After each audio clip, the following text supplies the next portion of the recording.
Welcome to All Things Creepy. I'm your host, Micah James. So, if you remember 2 weeks ago, we talked about real life curses. This week is kind of a part two to that, to the extent of we are talking about curses today, but specifically curses involving movies.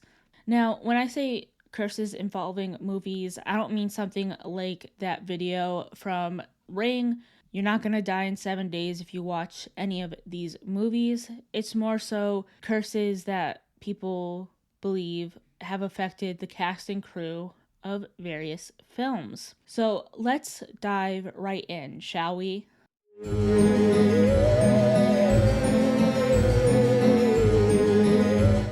All right, so it is hard to talk about cursed movies without talking about potentially the most well known cursed movie. While we're at it, this is probably the most well known cursed film series, and that is the Poltergeist films. A lot of people believe that these films are cursed because a total of 4 people have died within 6 years of the initial Poltergeist being released. Heather O'Rourke, who played the titular character Carol Ann, died tragically at the age of 12 due to a congenital intestinal issue.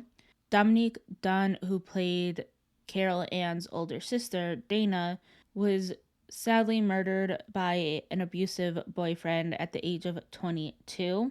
And these were the two deaths that started the curse rumors. Following those two deaths were Julian Beck and Will Sampson. Beck played Henry Kane in the second movie and died at the age of 60 from stomach cancer, and Sampson played Taylor in the second film. He ended up passing away from post-op kidney failure at the age of 53. All 4 of these deaths are very tragic and untimely. But with that being said, there are a few things to keep in mind when it comes to confidently saying that this is a cursed film. Julian had already been diagnosed with cancer and was fighting cancer when filming for the second movie had begun. Will's kidney failure, much like with any organ failure, could be called horrible timing. Any kind of bodily failure is bad timing regardless of how you look at it. Heather was suffering from some type of illness during the filming of the series, which is why you kind of see her cheeks look puffier in subsequent films. As a side note, because her illness was very unfortunately misdiagnosed, people say that this is a sign that the curse is real. And when it comes to Dominique's unfortunate passing, while tragic and potentially avoidable, an abusive partner can be very unpredictable.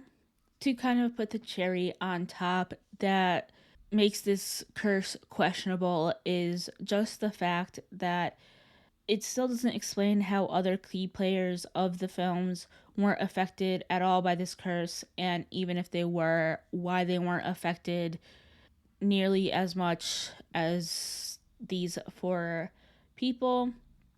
For example, Steven Spielberg was, I believe, the executive producer of the movie, or at least the initial movie, and I couldn't find any evidence of him being affected by the poltergeist curse.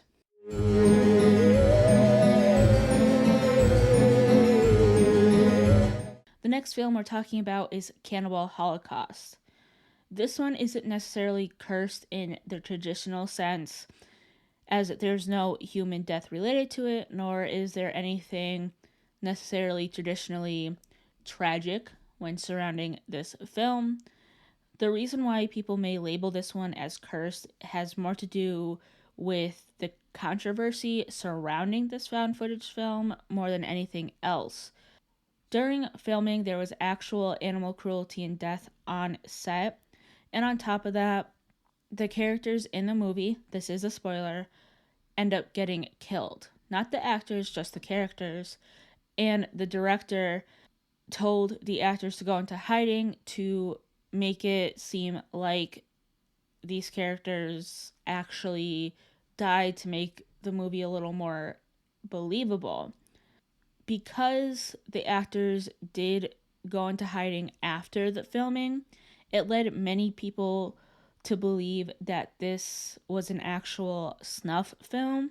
In case you don't know what a snuff film is, there's not necessarily any proof, at least that I could find. I didn't go digging super hard that these are real things, but it's basically a recording of somebody's actual real death.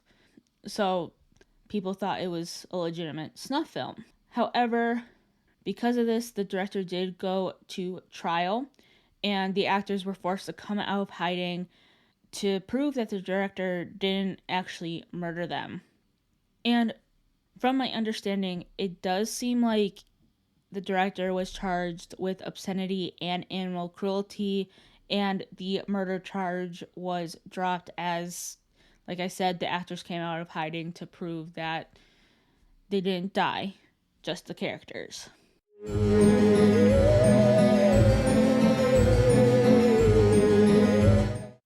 Our next cursed film is The Crow. This one has less to do with the movie and more to do with Bruce Lee and his family, and it reportedly goes back generations. I did start digging into the Lee family curse, and the more I looked into it, the more I realized that I could do a whole entire episode on this. So, because of that, we are going to focus on The Crow and Bruce Lee's son, Brandon. So, if you know anything about this movie, you know exactly what happened to Brandon Lee on set. In case you don't, a prop gun had misfired and a projectile hit Brandon, which caused his death.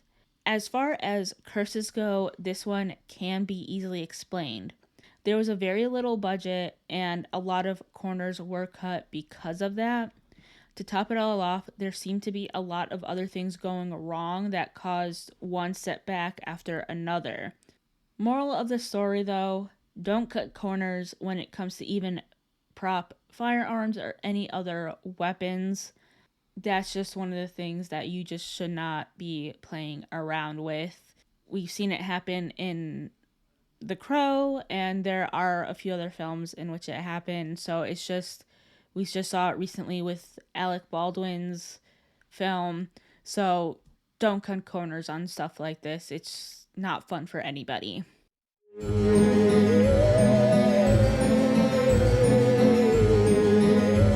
All right, so when it comes to the topic of curses in general, I feel like it's very hard to not talk about the devil, which is why our next curse film is Rosemary's Baby. Much like the Poltergeist movies, though, this one can be chalked up to just very tragic things happening, but we'll talk about that in a second. Roman Polanski directed this movie, and at the time, he was married to Sharon Tate. If that name sounds familiar, you might be familiar with her killers. She was one of the unfortunate victims of the Manson family, being murdered just 1 year after the release of Rosemary Baby. But that brings up the question, why was this supposed curse lying in wait for an entire year? William Castle was another person to be affected from this supposed curse. He was the producer of the film and suffered from super painful gallstones right after the production of the film.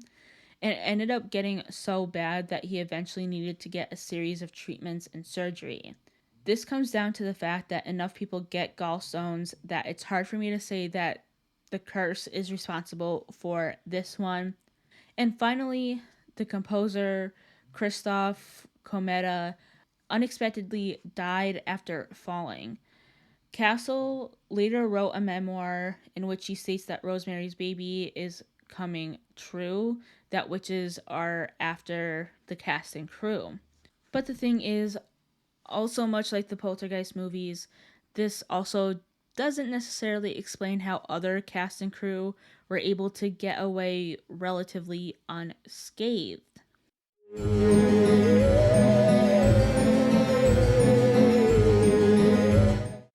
Alright, so let me know. Is there any truth to any of these curses? Is there a cursed movie that I didn't cover that you think is actually cursed? You can hit me up on any of my socials. I'm on Instagram, I'm on Tumblr, all that good stuff. I will see you guys next week with another creepy episode. See you guys then.